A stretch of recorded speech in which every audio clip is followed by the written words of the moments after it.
बहुत समय पहले की बात है।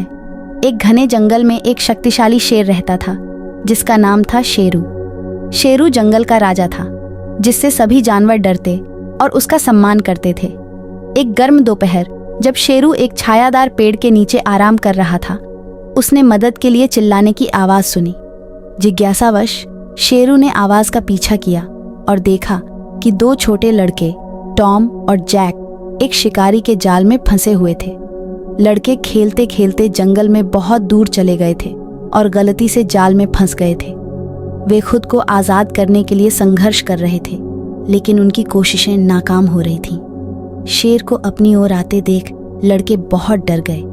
उन्होंने शेरू की डरावनी कहानियां सुन रखी थीं और उन्हें लगा कि वह उन्हें नुकसान पहुंचाएगा। लेकिन उनकी आश्चर्यचकित करने के लिए शेरू धीरे धीरे जाल के पास आया। हमला करने के बजाय शेरू ने अपने ताकतवर पंजों का इस्तेमाल करके जाल को फाड़ दिया और लड़कों को आज़ाद कर दिया। टॉम और जैक हैरान और आभारी थे। उन्होंने शेरू को झुककर प्रणाम किया और उसकी जान बचाने के लिए धन्यवाद किया।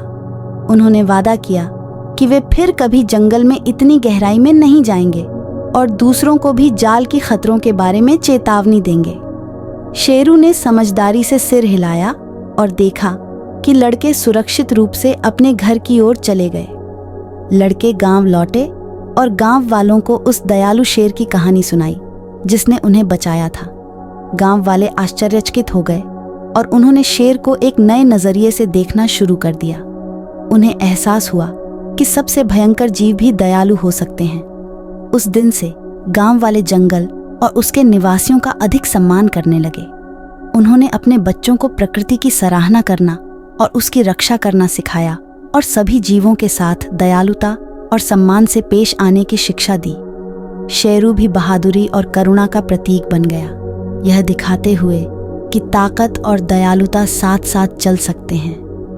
कहानी का नैतिक है, सबसे शक्तिशाली भी दया दिखा सकते हैं और सम्मान और आभार स्थायी बंधनों का निर्माण कर सकते हैं।